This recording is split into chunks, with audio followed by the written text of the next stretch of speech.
Alors aujourd'hui, je souhaitais faire une revue donc sur Walgreens. Ça fait donc 45 ans qu'ils versent un revenu passif, donc un dividende croissant passif.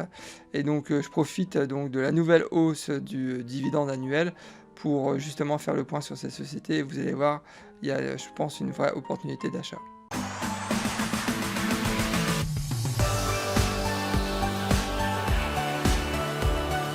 Alors, à savoir que Walgreens, donc c'est vraiment le mastodonte de la pharmacie de détail aux États-Unis, puisqu'ils ont une part de marché quand même de 20%, donc c'est vraiment colossal. Donc, ils ont actuellement donc 21 000 sites, donc répartis sur 50 États US et donc aussi dans 11 pays.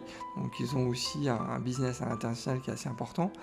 Donc, à savoir que depuis quelques années, ils ont aussi des partenariats vraiment qui sont stratégiques avec Amerisource Bergen et Sinopharm. Donc, et ça, on va en revenir par la suite. Donc, c'est vraiment des partenariats qui sont importants, qui deviennent importants pour Walgreens. Donc, ensuite, à savoir que leurs principaux concurrents, bah, c'est CVS, bien évidemment, et Walmart. Donc, sans surprise. Alors sachez que je suis déjà actionnaire de Walgreens depuis maintenant 2 ans, donc et en toute transparence, je vous montrerai en fin de vidéo mes positions actuelles. Alors son symbole c'est WBA du secteur du retail. Donc le 14 juillet, ils ont annoncé une nouvelle hausse du dividende de 2,1%. Son rendement actuel donc était à 4,07%, donc plutôt intéressant. Le payout assez faible puisqu'il est à 38%. Le cours se négocie actuellement entre 46 et 47 dollars et on est donc sur une capitalisation boursière de 40,6 milliards de dollars.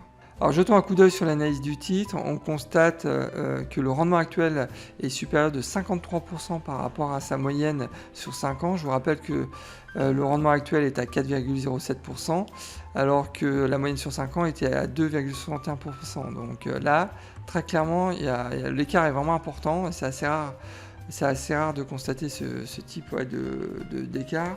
Donc c'est un point en tous les cas qui est positif à mon sens.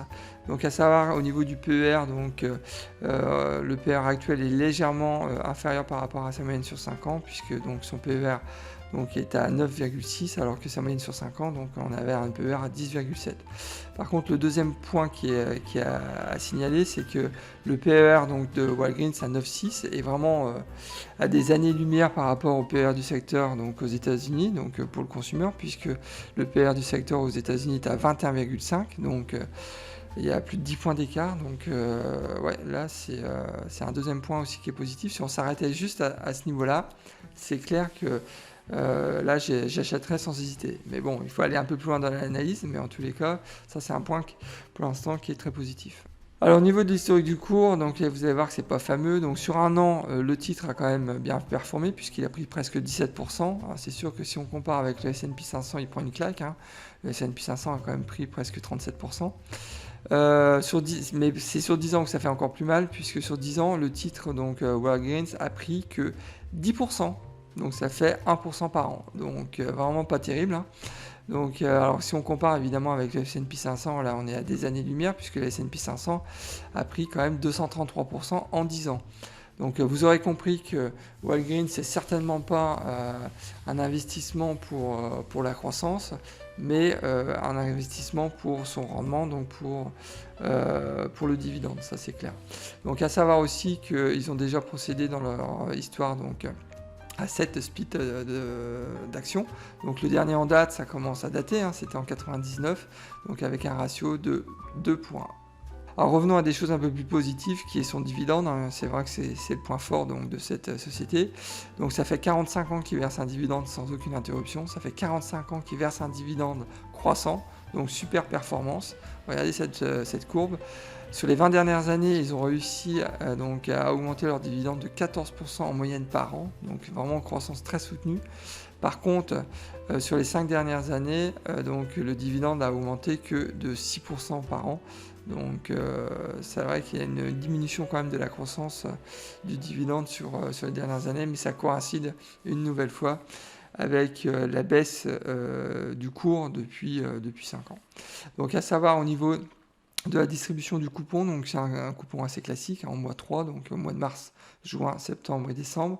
Donc Le dividende annuel est à 1,91 $, donc sachant que si vous souhaitez bénéficier de la prochaine distribution du dividende, bah, c'est pas trop tard puisqu'il faudra être actionnaire donc au plus tard le 19 août pour bénéficier donc de la distribution du dividende qui est prévue le 10 septembre.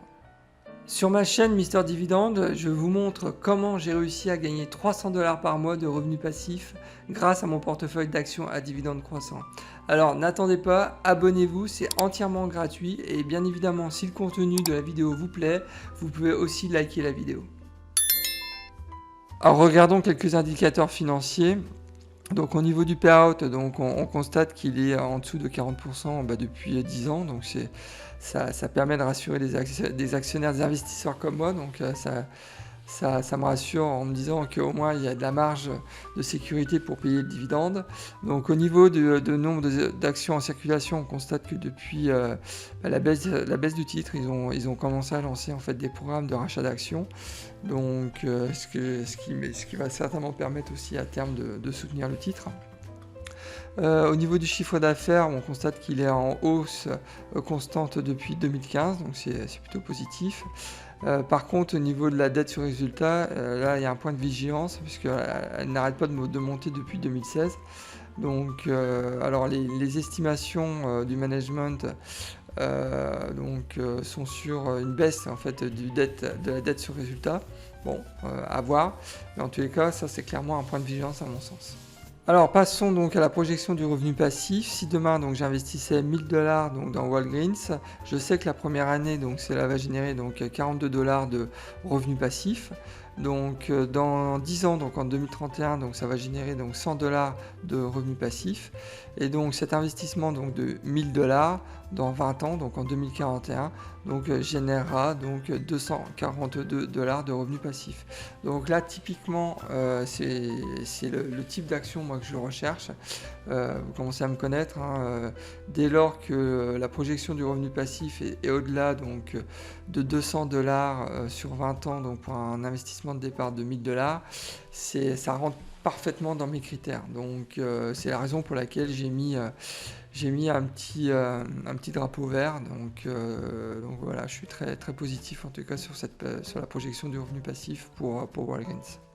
En analysant Walgreens, donc j'ai noté 4 points forts. Donc le premier, bien évidemment, c'est l'engagement du management dans la distribution croissante d'un dividende. Je vous rappelle que ça fait 45 ans qu'ils versent un dividende croissant. Donc c'est vraiment, pour du retail, c'est assez rare. Donc je pense que c'était important de le signaler. Le deuxième point, donc faut savoir qu'actuellement donc son rendement, donc je sais ce que je disais tout à l'heure, donc le rendement du dividende est clairement sur notre planète, hein, puisqu'il est 53% plus élevé que sa moyenne sur 5 ans. Donc vous aurez compris que moi j'ai pas attendu cette vidéo pour réinvestir dans Walgreens, parce que je considère que là il y a vraiment une belle opportunité à mon sens. Le troisième point qui est très très important à mes yeux, c'est le maillage de leur réseau de distribution. Selon les dernières statistiques, ils peuvent atteindre 80% des consommateurs américains. Je ne sais pas si vous vous rendez compte de cette stat, c'est vraiment un chiffre colossal. Ça veut dire que leur réseau de distribution, c'est leur force, quoi, en fait. Donc ils peuvent vendre à la limite n'importe quoi. Et donc depuis quelques années, en fait, ils ont commencé à signer en fait, des partenariats stratégiques en fait, pour justement optimiser leurs magasins. Donc ils ont intégré en fait dans leurs magasins des produits de beauté et de santé qui commencent justement les chiffres montrent que ça commence à prendre de plus en plus d'importance dans leurs magasins. Et donc une nouvelle fois, c'est grâce à leur réseau de distribution. Alors bien évidemment, si vous avez des commentaires à faire sur Walgreens, il ne faut pas hésiter, vous me laissez un commentaire, je serai toujours ravi d'échanger avec vous. C'est aussi ça la richesse de YouTube, hein, c'est de pouvoir échanger entre investisseurs.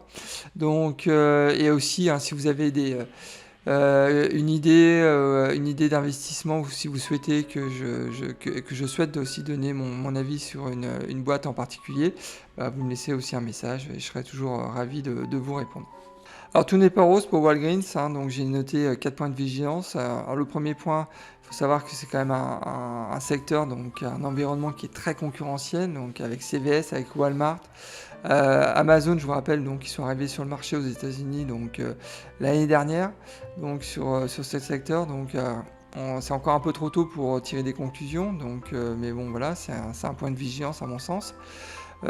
Troisième point de vigilance, bah, c'est le niveau d'endettement, j'en ai parlé tout à l'heure. Donc alors quand vous lisez donc les rapports pour les actionnaires, donc on note que bon, une de leurs priorités, c'est de baisser cette dette, donc sur 2021 et sur 2022. Donc on verra s'ils en sont capables. Mais bon, voilà, donc c'est aussi un point à surveiller.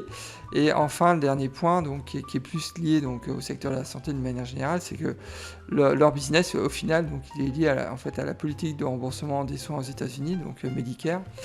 Donc bon, c'est aussi à mon sens un point de vigilance, mais que je mettrais aussi pour CVS si demain je devais analyser CVS. Alors pour conclure cette analyse de Walgreens, je considère qu'actuellement le prix est très attractif. Par contre, au niveau du potentiel de croissance du titre, bah, vous oubliez, hein. Donc là, si je pouvais mettre rouge, je mettrais rouge, hein. Moi, j'ai investi dans Walgreens, c'est pour son dividende, pour la sécurité du dividende, certainement pas pour la croissance du titre, hein. Vous n'allez pas faire un coup avec Walgreens, hein. Ça c'est clair. Donc, alors par contre, évidemment, alors le rendement du dividende, je suis aussi extrêmement positif, puisqu'on est quand même sur un dividende là de plus de 4%, et c'est assez rare, parce que je vous rappelle qu'actuellement son dividende est 53% plus élevé que sa moyenne donc sur 5 ans. Donc c'est pour ça que je suis très positif. Enfin, donc la projection du revenu passif, je suis aussi très positif, puisque la projection nous a montré qu'on était quand même sur un revenu passif dans 20 ans qui dépasse donc les $200. Donc voilà. Alors comme convenu et en toute transparence, je vous montre donc mes positions de mon portefeuille sur Walgreens. Donc il faut savoir que j'ai 49 actions actuellement, donc pour un montant donc de 2266 $. Je suis actuellement en perte, donc c'est ma plus grosse perte, donc je suis à moins 10%.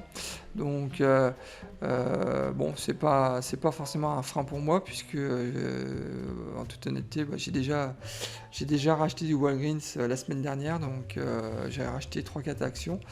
Donc c'était pas prévu, mais donc un des membres de la communauté qui m'a persuadé qu'il fallait que j'achète, donc c'est Michael. Donc je l'ai suivi sur ce coup-là aussi. Donc pour tout vous dire, je vais de nouveau me renforcer encore très certainement le mois prochain sur Walgreens, mais bon, ça fera l'objet d'une autre vidéo certainement.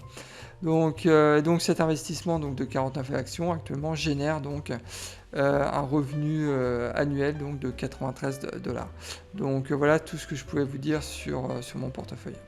Eh bien, écoutez, on arrive à la fin de cette vidéo, j'espère que vous avez plu. Alors surtout, likez ma vidéo, c'est important pour soutenir la chaîne, pour m'encourager à continuer à faire des vidéos. Donc merci beaucoup pour votre support. Donc et si vous n'êtes pas encore inscrit à ma chaîne YouTube, bah, je vous invite à vous inscrire. Donc je publie en général 2 à 3 vidéos par semaine. Donc c'est entièrement gratuit, donc allez-y, profitez-en. Donc inscrivez-vous. Donc bah, écoutez, je vous dis à la prochaine vidéo et surtout bon trade. Allez, au revoir.